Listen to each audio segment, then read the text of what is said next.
Hello, welcome to lesson 3 in game development using Monogame. I think last time we left it somewhere around about here where we had a game called Ready, at the start of a game at least, called Ready, which would basically say Ready Player One. We pretend to play it by entering some kind of score.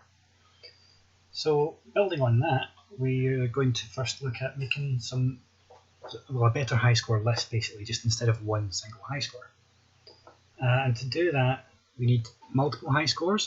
And to go through multiple high scores, it's probably best to use two things which you haven't learned yet, which is arrays and loops, or iteration.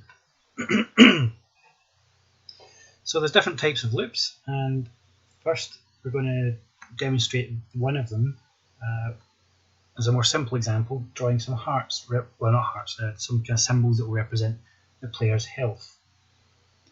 So go to the gameplay, and about here after the beep the game's begun, we're going to draw the player's health on the screen. So here's the health, this is going to be an integer. We'll start with a health rating of 3. We'll write out to the screen that your health remaining is indicated by a certain number of characters being drawn. Now we draw them in a loop repeatedly until we reach your health. So we count up from 0. That's that loop counter starts from 0 and it's going to go up. And while that loop counter is less than your health, which starts off, remember, at 3. So while that number is less than 3, it will continue to run the code inside these curly brackets. So I'll come back and look at this in a bit more detail in a second, but what it's going to do is write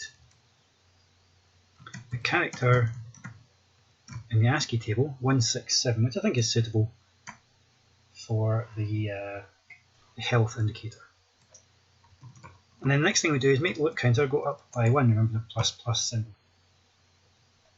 And once we finish writing these symbols to the screen, we just go on to the next line of text, which we just do by saying write line. Let's see that in action.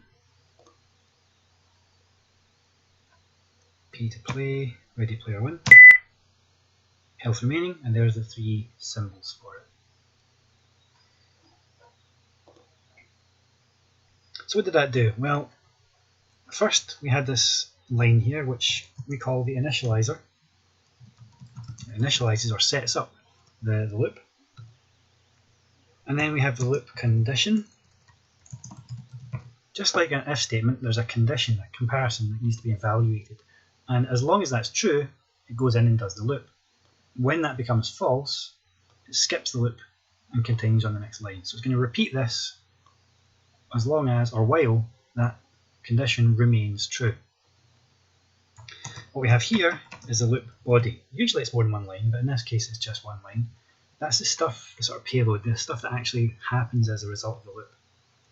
And this other line is the loop increment. Sometimes loops go backwards and it's a decrement, but in this case it's an increment. So every time it goes through the loop, the counter goes up by 1. So it starts at 0, it'll go up by 1, 1 still less than 3, so it'll loop again, 2 still less than 3, so it loops again, and eventually it'll go up to 3. 3 is no longer less than 3, so it'll jump to the end. Just to show you exactly that going on, I'll put in a breakpoint and we'll start the game. Ready to play. Okay, so it breaks at this line here, where we have this variable called loop counter, which starts off at 0. If I press F11 on the keyboard to step through, it says while loop counter, which is 0, is less than health, which is 3. And you can actually hover over the comparison operator and see that it says down there, loop counter less than health is true. So because it's true, it will then move on to the contents of the loop, the body, and it will write character 167 to the screen, which is that symbol there. Loop counter will then go up from 0 to 1, and it will loop round. And loop counter 1 is still less than 3, so it will go in and do it again. It writes another character to the screen, and then goes up from 1 to 2, loops back round. 2 is less than 3, run the code again. Now it's 3. 3 less than 3? No, 3 is 3, so it's false. That's when it comes out of the loop. That's basically how loops work. That's one of the simplest ones you can do. It just repeatedly draws the same character on the screen until it reaches the amount that we wanted. So that's the general idea. We're now going to do something a bit more complicated, which is use an array as well. So we need to declare, and our declarations usually go up the top. We need to declare another integer, but this time we're going to use those square brackets we talked about to let the computer know this is an array. An array is just a collection of items all of the same type. So it's a collection of integers in this case. And we're going to call it high scores. We may as well also initialize it by saying this is going to be a new set of integers and there will be 10 of them. That's how you do it. We can now go down to look at the view high score, which previously we left unimplemented. We're now going to implement it, so we can take that line out. And what we're going to do is have an integer called position, which starts at 0. Now we're going to do it in reverse this time. Instead of saying while, we're going to say do first, and the while comes after the end. As you might imagine, what that means is it does the comparison after the iteration. So if it doesn't do the comparison first, that means it must always go into the loop at least once. The other way around, if your health was 0, where was it? Down here. If your health was 0, then loop counter 0 is not less than 0, so it would not run at all. It would just skip straight to that. That's what can happen with a while loop. But with a do loop, that can't happen. It always runs the code at least once before it gets to the comparison. So what's this code going to do? Well, it's just going to write to the screen a bracket followed by the position, so we know which high score we're looking at, then a closing bracket, and then one of the high scores from that array.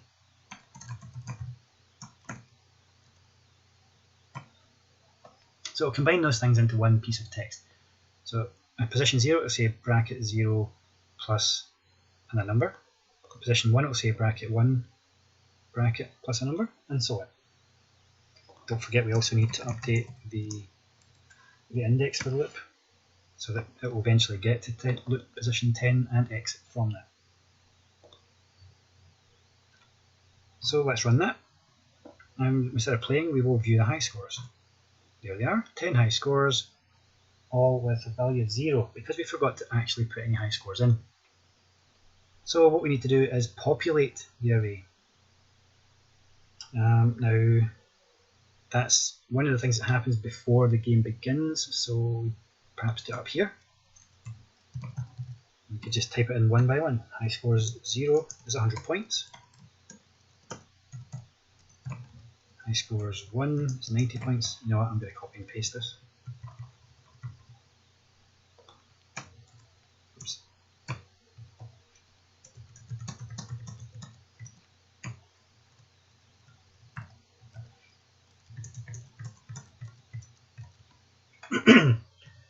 So there's how to do 10 high scores, and if we press B for view, that's the numbers we get, and there's the positions that relate to them. That's a bit of a hassle, isn't it? And imagine if you weren't high scores, maybe it's like 100 walls in a game. You don't want to sit there and type in 100 of them. So another way to do it is to use a loop again. Let's get rid of that. And so we have a position to control the loop. In fact, I'm going to use a while loop this time. While that position is less than 10.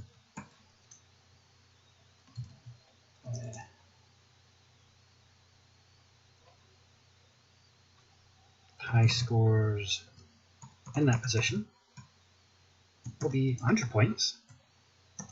Don't forget to update the position. Now I think that should work, but when you view the high scores, they're all 100. So instead of making them all 100, make them all 100 minus 10 times whatever the position is. So in position 1 it'll be minus 10, position 2 it'll be minus 20, and so on. So each one will have another 10 taken off. Let's run that, view the high scores, bingo.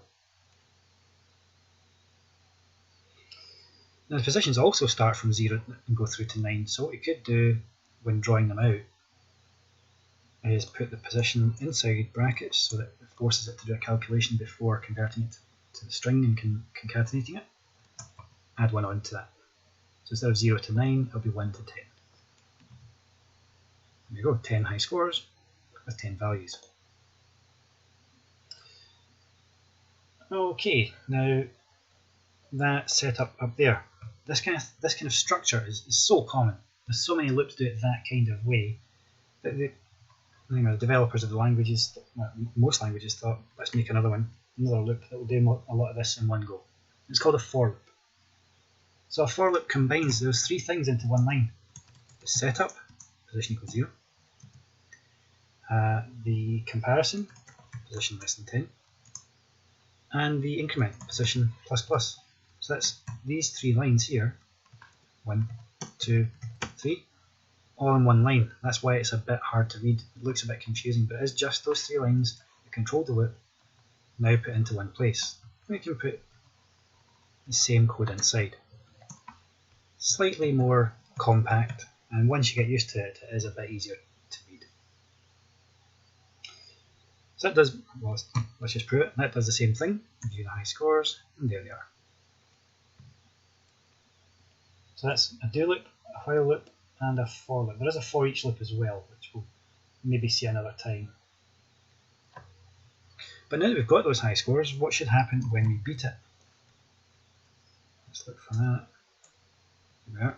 We no longer need that single high score. Let's take that out. So now this high score is no longer needed. What we should do instead is check the lowest high score in that array, which is number 9 in the list. If there's 10 high scores, computers always count from 0, so the last one is number 9. So if you beat high score number 9 and you're not in cheat mode, then you've got a new high score. So what do we do? Well, we should add it on. There's a number of ways you can do this. I think the easiest way is to replace the last high score in the list, which is 9, with the score you achieved to get there, and then use the array class, which is another built-in class in C# and .NET, to sort that high scores list. But it will sort it the wrong way around for what we want. We need to reverse it so that the largest number comes first. So you sort it and then reverse it. While we're at it, why don't we view the high scores from here? Save us having to quit the game, restart and view. Okay, so let's play that. Let's just double check, view the high scores, 100 down to 10. But instead, if we play and we get, sorry, let's enter a name first, and we get 300 points. No bonus points on this level. So our score is 300, and there's 300 at the top, everything else hasn't moved down. What actually happened was the 300 went down here, and then it sorted and reversed itself. Okay, so we can have a high score table now. It doesn't have any names in it though. So that would be nice. It does make it quite a bit harder though. And let's add in, you know what, that number 10 is going to crop up a lot. Why don't we put in a constant saying high score table size equals 10, and use that to control the size of our two arrays and the size of some of our loops as well. Which means if we ever decide to change how many high scores are in the list, we only need to change it in one place instead of all over the shop. So there's an array of strings this time. It's called high score names. It's going to be a new array of strings, 10 long, which is high score table size 10.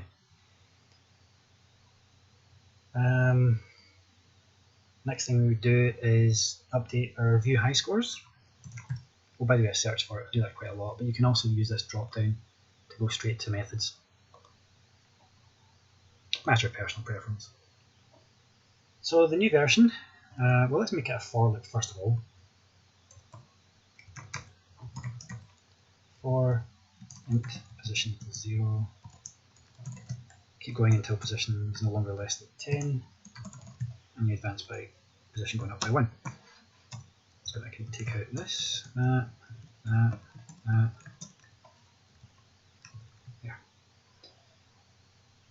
It's getting a bit long. Let's split that bit of code up into 2 lines. You can do that, it's no problem. It's probably a good idea to indent it. It does that automatically. So this part here is going to draw the brackets with the position, and that part there is going to draw the score. Now our names, it's probably best if we actually give them some names by default. So when you actually declare an array, you can put in curly brackets to identify the contents of the array. Let's put in some names.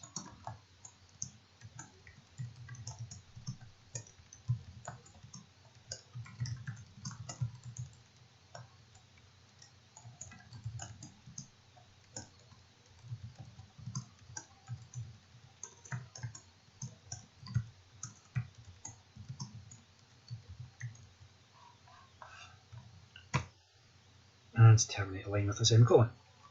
So that not only says there's going to be space for 10 of them, but it actually says the contents of those 10 things.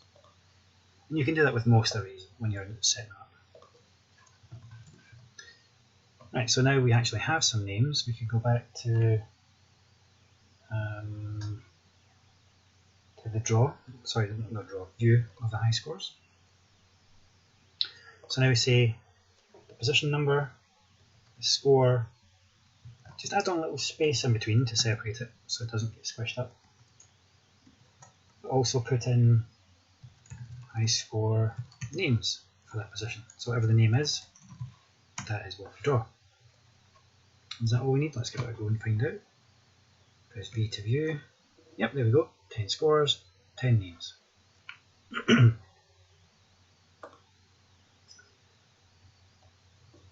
Right, but when you beat the high scores, the names are still going to be in the same order, and you can't even enter your own high score.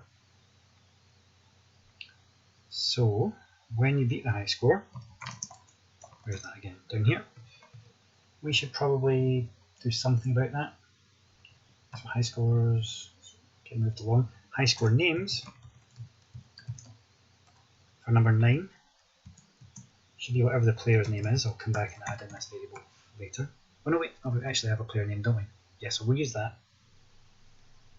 Sort the high scores, reverse the high scores, but we also need to sort the names. And the trouble is, we don't want to just sort the names, because then it will sort them alphabetically, and it will be separate from the numbers that's linked with them. What we need to do is sort the high score names based on the high scores.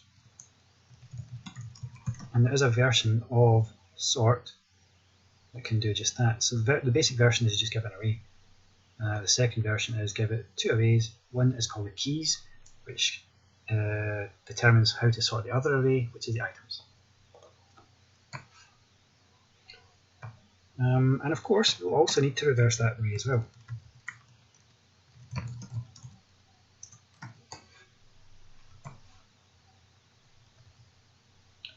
I think that will do for that. Let's just play, or pretend to play, get a high score. 900 points, that's how good I am. Plus a bonus. There we go, Davy's at the top, and he's pushed everybody else down. Trouble is, when I play again and view the high scores, my name's disappeared. The computer has erased that array and created a new one with the defaults in it. It'll do that every time you run your game. So the next thing we want to do is get it to save your high scores and load them again when you start the game back up again. I think we'll do that in the next video.